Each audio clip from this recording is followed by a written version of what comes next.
My name is Betty Lou Berg, Mueller now, and I was born, actually I was born at the foot of the dam. My grandfather built the house, it's still there. And I lived there until I was 8. Mother hated it, so they moved to town. It was beautiful. It's an interesting thing, and I'll add it because we sold it in 1943 for $1,200, 379 acres.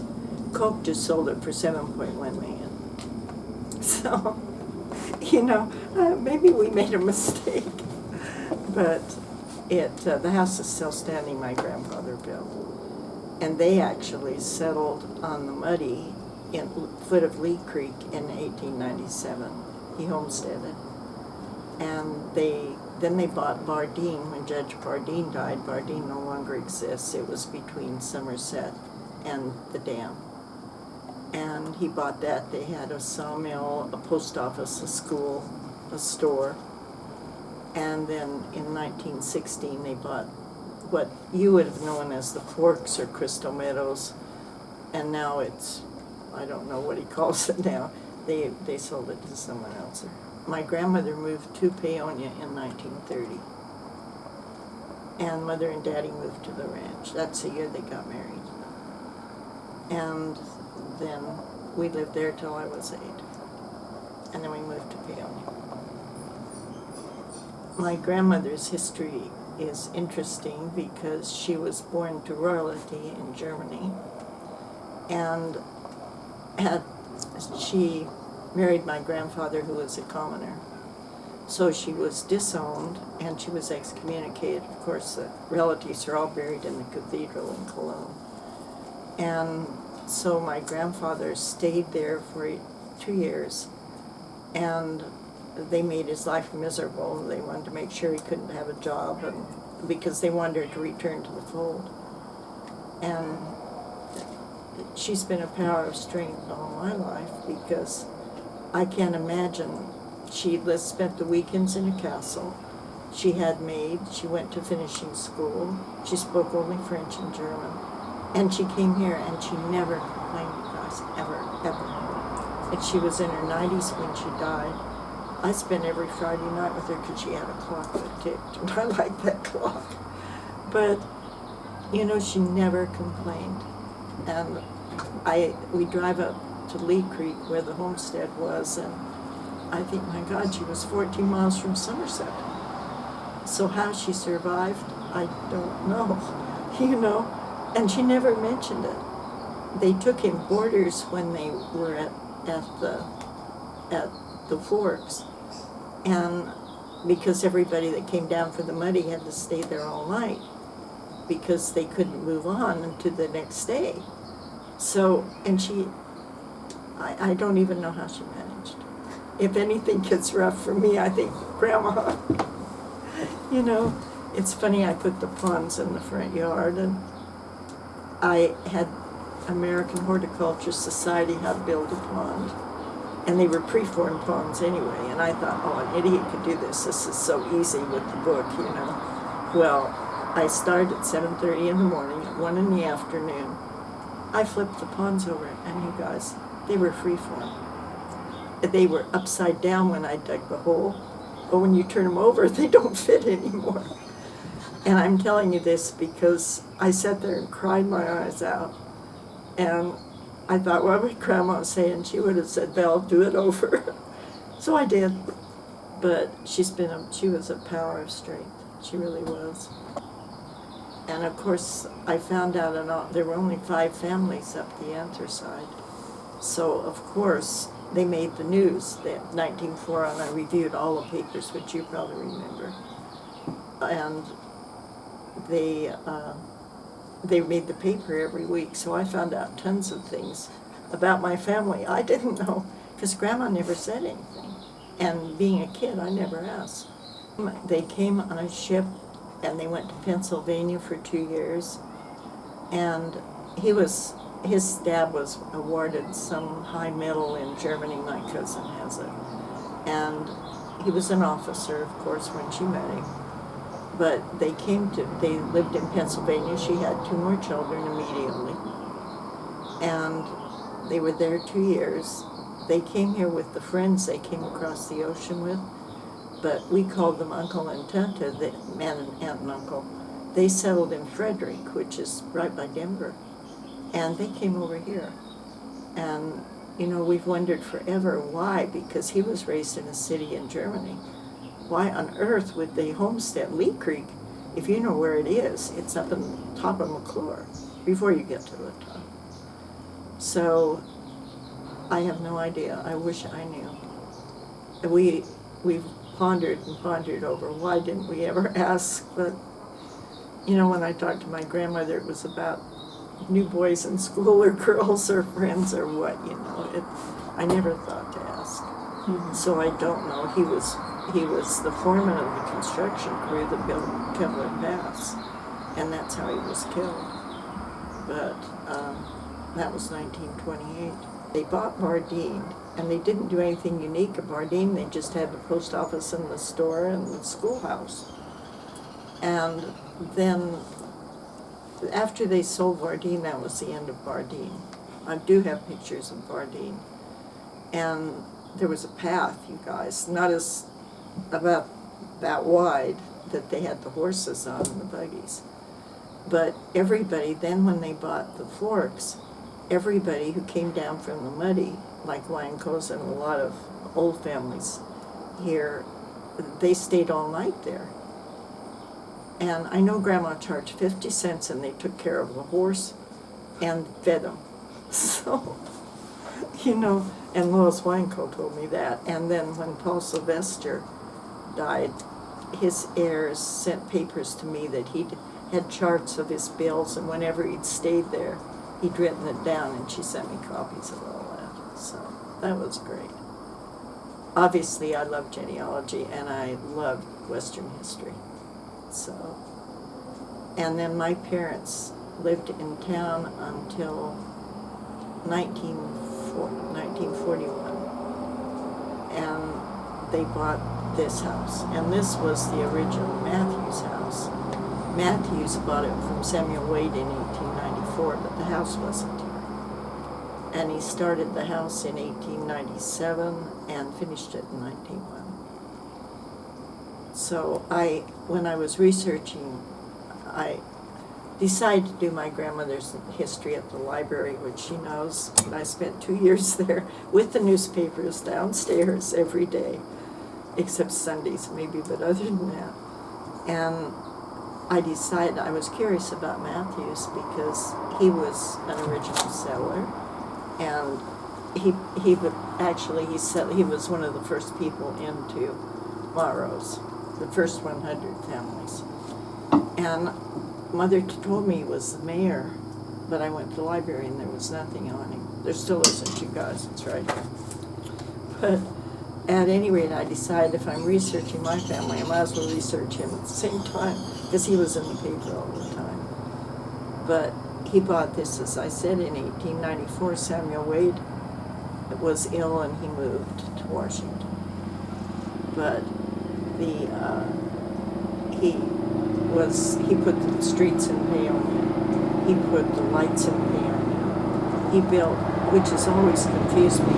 And then when he moved in 1916, he had cattle, and he wanted to be closer to Escalante, so this house stayed in the Matthews family till 1943. It was 43 when my parents bought it.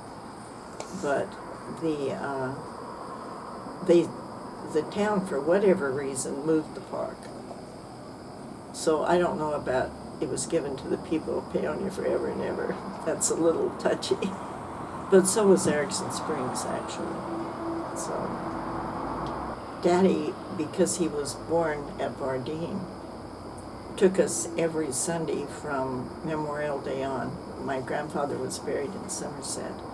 We'd go to the cemetery, and then we'd go on a picnic. And the dam wasn't there then, you guys. We just went up the Muddy or up Kevlar. And probably my first memories of the town itself were, you don't remember, I was 8 when we left the town, to move here, but probably the way of life. All your friends lived next door in the block. I was thinking the other day, hobos came a lot then. And they'd knock at the door, and Mother would put food out on the porch and give them a broom, and they'd sweep the sidewalk. I look back and think, families were united. People cared about each other. I remember when the Union fruit burned down, every man in town was out fighting it. And I remembered that because there were big boxes flying over the house, because it was right up here where they parked those. The Union fruit was right where they park all those trailers and things. And that's where you took your fruit. But I drove the tractor up when I was 8, and I'd take the fruit up, So, and that was common. It was common even to drive. I remember I was 12 and I'd take Mother shopping. And the policeman knew it, the chief of police knew it, he didn't care. You were a farm kid. But growing up here was beautiful. It really was. And as I said, we went in the mountains every Sunday. And Daddy showed us every tree and every bush and every flower, so I'm so grateful for that. Because it was a family. Families were so important.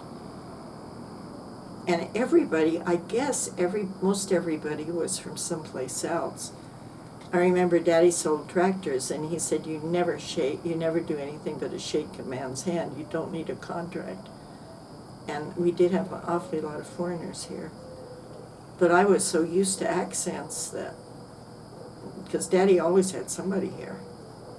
And when my husband and I got married, we lived for the first 2 years with a family from Italy in Utah. And it just happened to be they happened to have an apartment for rent, and we rented it. And I remember she said once, you never mentioned my accent. And I thought, what accent? And that's the truth. People were from everywhere. And I don't prejudice you didn't know, because there wasn't any. So it was a beautiful way to grow up. Mm-hmm. It really was. In fact, almost every day you're saying, thank you, grandfather, especially with what's going on in the world. So mm-hmm. We had 4 grocery stores. We had a Penny's and a Safeway. In fact, my husband asked me to marry him in front of Safeway store. Mother went in the store and we were out in the car. I thought, how romantic can you get? But growing up in a small town was beautiful. And you knew everybody.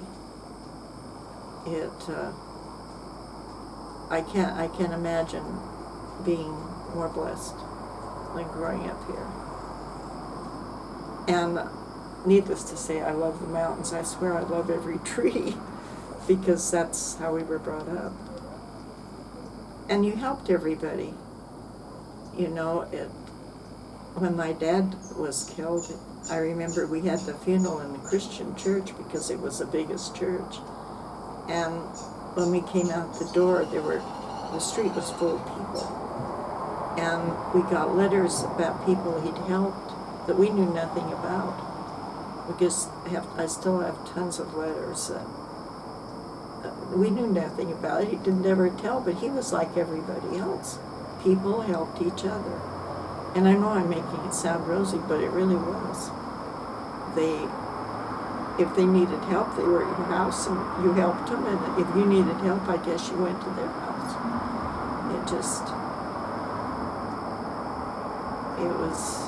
It was a beautiful way of growing up. It really was. I think that the town cared very much about the town. And personally, I like what they've done in Crested Butte. And I'd love to see bike trails here. Mostly because we need the tourism, obviously. But you've got to remember, Christmas, there was a tree in town. And every store decorated. And I can remember being a little girl, and I loved to go look in Kern's Jewelry. There was a jewelry store as well. And because I loved to look at the jewels in the store, little memories, you know. But every store decorated their windows. And then they planted the trees, and then they didn't want to take care of the trees. So Delta's trees were planted at the same time. But Delta has tall trees. We pulled all ours out. And what I would like to see is, I would love to see them build bike trails, because that's Crested Butte. We went over there year before last. We had to park 4 blocks from Main Street, you guys. And it was bikers everywhere. Crested Butte has nothing to offer in the summer but bikers. It was jammed. And if the town is growing well, I think now. I like the people that are coming in. Not that I think it was ever terribly bad, but I wish we'd decorate our stores. I wish we'd paint them different colors like Crested Butte did, and we put flowers out. I think we need to care more about it, and people did care. I mean, we had lights that went across the street all the way at Christmas. 4th of July was a tremendous celebration. I couldn't fault the town at all when I was growing up. And neither did my dad. Was in the council. That everybody worked together. And I don't think there were divided units. What happened with that Trump sign never would have happened. And had you put up a no trespassing sign, you would have been run out of the valley. But unfortunately, today you have to. Because even our attorney says you've got to post the land. We do have everything in conservancy. So thank God for that. Even the river land's all in conservancy. So I'm grateful for that. But we had to post it because the attorneys say if you don't post it and someone goes down there and gets hurt, even if they're not invited on the land, they can sue you. So, strong disadvantage. But we've got, everything's automatically watered now, and water rights, of course, we have the best in the valley because we have Samuel Way's water rights, which is great. But we share water. I remember someone was stealing water, and Daddy went to their house and said, "You don't need to take it, just tell me you need it." And that was the end of that, but that's how it was. And I know I'm sounding like it's all rosy, but it was. It really was. We never heard our parents argue, and my 2 sisters would tell you that, ever. But it was a different lifestyle, too, for men and women. So, well, we played hide and seek. We played jump rope. We used to tie the jump rope on. There was a gate, a big white gate. We tied the jump rope on, and the gate, and played jump rope. We chased fireflies at night, and mostly played hide and seek. We did that. In the daytime, we played hopscotch, and that was it. We went to school. We all, when we moved here, Nancy Roth lived in the next block, and the kids were always down in the big front yard, and there were tons of fireflies, which I haven't seen in years. Makes me sad because I loved them. And how we played hide and seek with them, I don't know, but we did. So, but that was mostly it, was playing hide and seek. And in the summer, we tried to con Daddy into let us sleep in the barn on the hay. And that was usually very little time, but I remember once too, there were foxes down in the field, and there was one that was a cross between a doggy and a fox, and he was wild, and Daddy trapped him, and he reached down and petted him, and the doggy followed him home. So we had the doggy until Mother I never knew what happened to the doggy, but Mother made Daddy give it away because it laid across my sisters who were babies. And when they were taking a nap, it'd come and lay across them, and she was sure it'd go wild.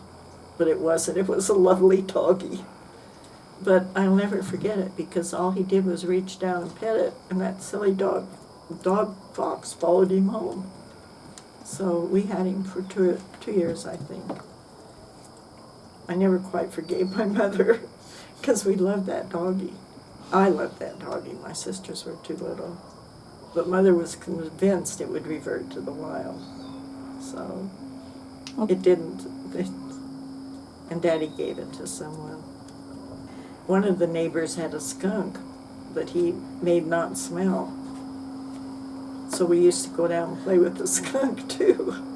We had a very different childhood, you guys. But you went to school, you were expected to do well, and you did, you know. In a way, that's probably was a disadvantage because we were expected to get A's in school, and we all did. And we never were patted on the back for it because we were expected to. And unfortunately, I did that with my children. And, you know, I remember grounding Paul once for 6 weeks because he got a B because he was getting A's and he got a B. And I look back and think, what was I doing? But the history of the town is really fascinating. If you think of all the early settlers and what they did, Henry Roberts was, I remember he was a good friend of Daddy's, and he was in here in 1881. So, and Daddy wasn't born until 1909, but everybody knew everybody. And again, I know I'm making it sound rosy, but it really was. I have no bad memories of growing up at all, none. I learned Paul Revere's Ride in the 5th grade. So they had me go to all the grades in school and say Paul Revere's Ride because there were 18 verses. And so Mrs. Sukkel was a teacher and her sister was a nurse. So she gave me a book that was Cherry Ames Student Nurse. So I decided I wanted to be a nurse. And I got a 4-year scholarship to CU School of Nursing. And I went to a PRN meeting in Delta. And you've got to remember it was a different time, you guys. There was I'm sure they'll leave this out, but one of the nurses mentioned a man's privates. And I thought, oh my God, I'm not going to be like that. So I turned down the scholarship. My parents weren't happy. But I didn't know what to do then, so in the meantime, the police chief called me up and said, there are 2 FBI agents that want to talk to you. And, you know, I mean, the FBI, I knew nothing about the FBI.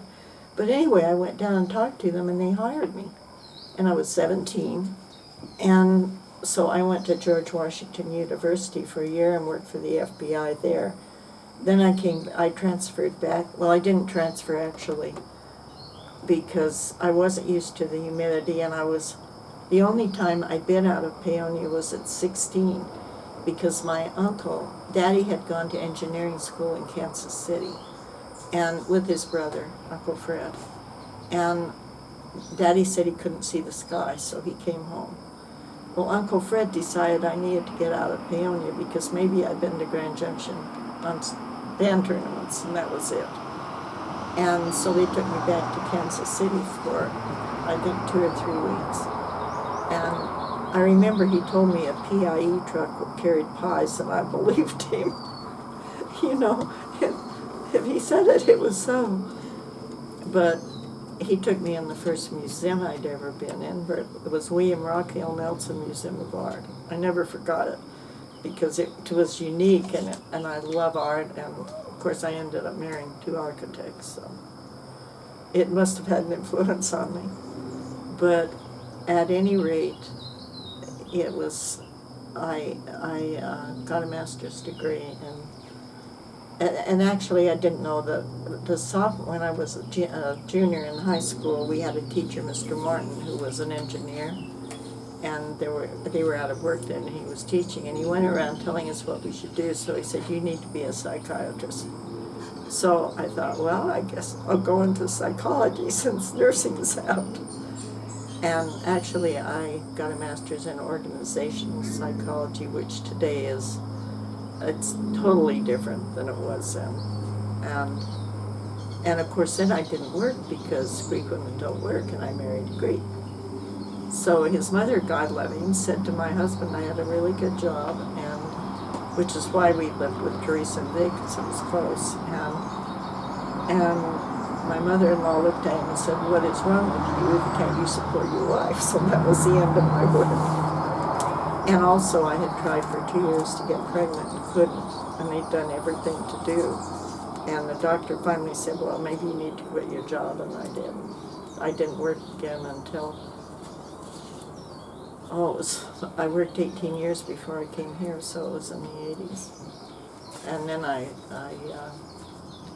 worked as the head of victim witness, and I handled sexual and physical abuse of children for 18 years, and then last 5 years I picked up murder and domestic violence where the children were involved.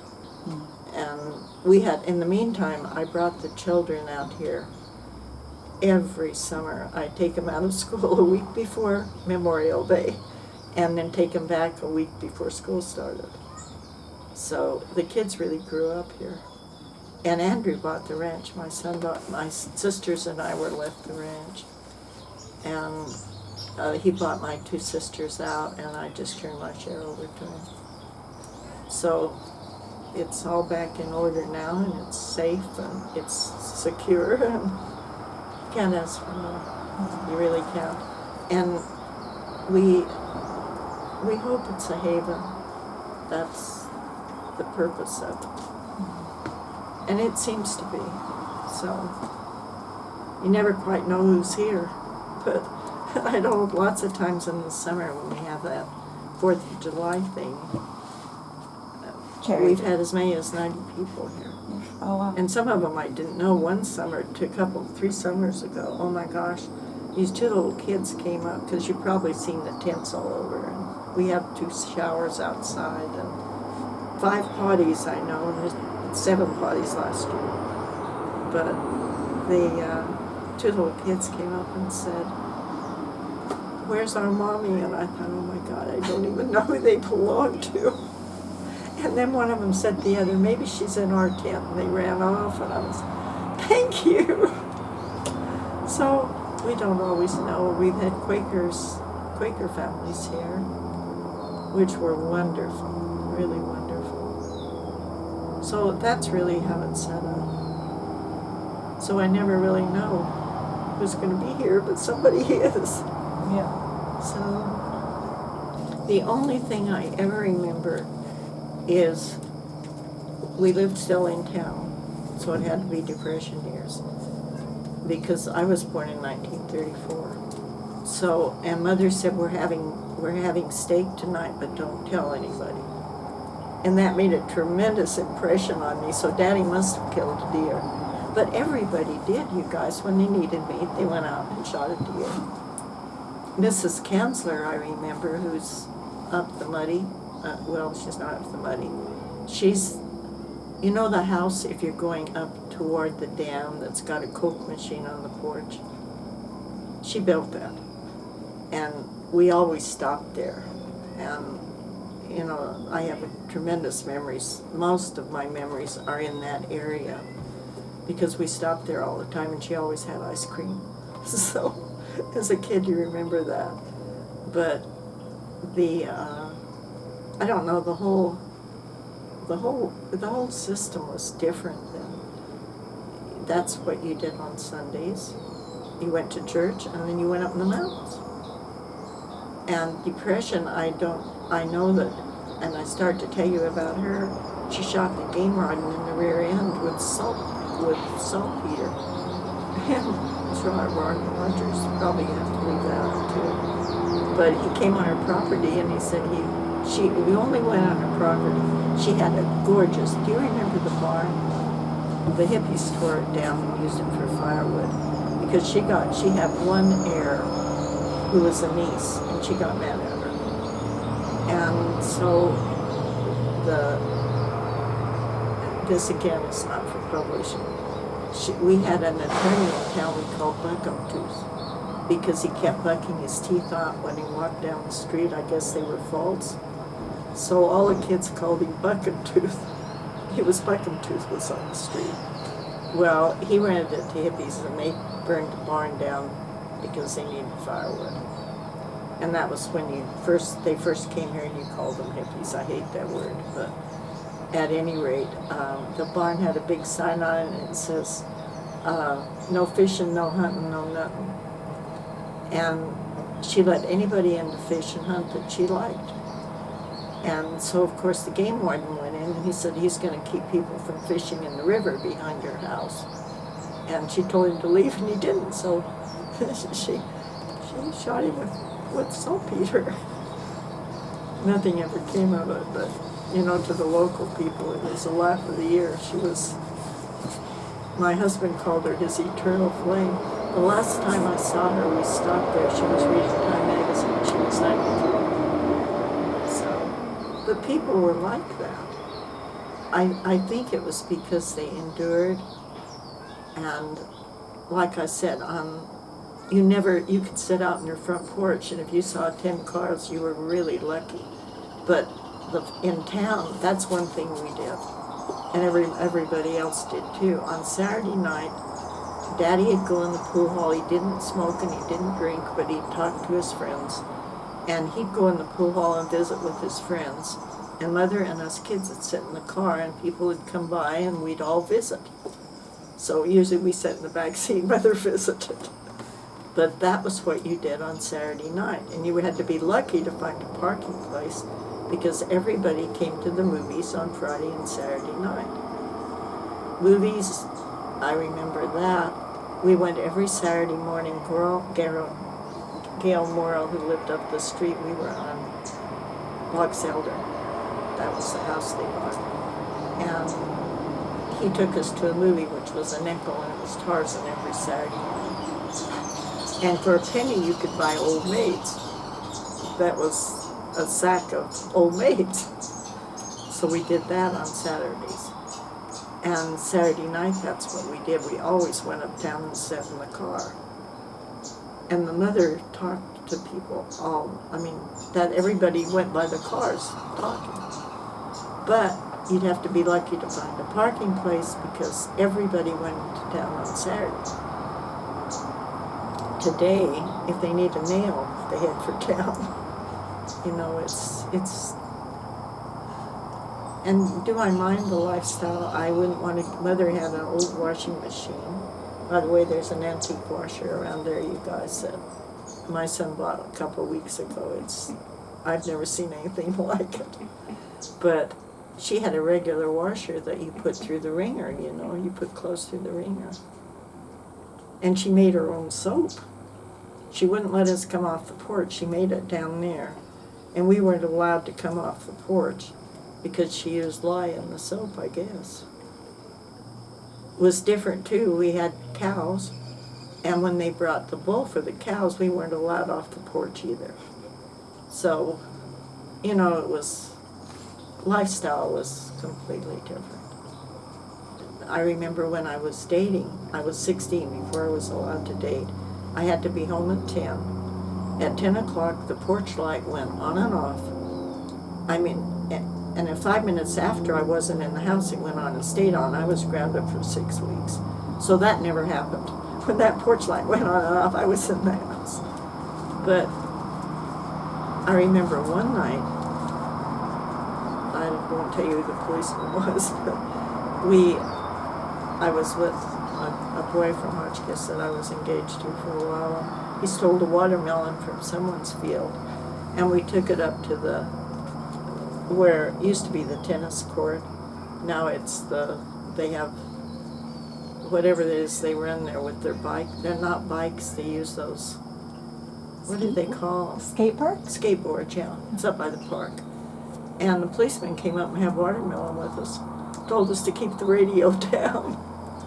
Another night, dances. We went to dances. I was allowed to go to dances, but they were out at 2:00, and they were always out at Bell Creek. And so I remember there was the boy I was with, and again, you weren't kissing these guys goodnight. You had fun. We had fun. And my cousin was here, and there were 2 of us and 3 boys, and we had a 5-pound box of chocolates, and we played ditch 'em with the policeman. And when he caught us, we'd eat chocolates, and when we caught him, we'd eat chocolates. We did that till 5 in the morning. I got holy hell for that. But it was different. It was just different. When I think of playing ditch 'em with the policeman, but we did. What is that? What's that? We'd run around and hide from him, and when he found us, we ate chocolates, and when we found him, he'd hide and we'd eat chocolates. Okay. That's amazing. It was, the policeman knew all of us anyway. There was not a youth they didn't know. So, and like I said, it was the policeman that I ended up in the FBI, and I still don't know how that happened. I did what was called carry through mail. There were 7 people that ever saw it, and nobody could talk to me, and I couldn't talk to anybody. So that was somewhat a disadvantage, but I loved it. And I was under Hoover, and I can say nothing but great things about him. I got an award, which was 1 in 15,000, I found out. And I had to go down to the director's office, and I thought, oh my God, I haven't talked to anybody, I haven't done anything, I haven't told anybody anything. Because I was number 6 of 7 that ever saw that, and that shouldn't be any either, probably. But I remember they said you have to go to the director, and I thought, oh my God, I was ever so scared in my life. Kids all have pictures because they took my pictures with him. But he loved America. He cared about America. And all that trash that came out after he died was monstrous. Because I worked in Salt Lake 5 years. And then I came home and worked for California Oil for 6 months before I got married. But again, the times were different because my roommate got married in Salt Lake, and I was still with the FBI. And it was,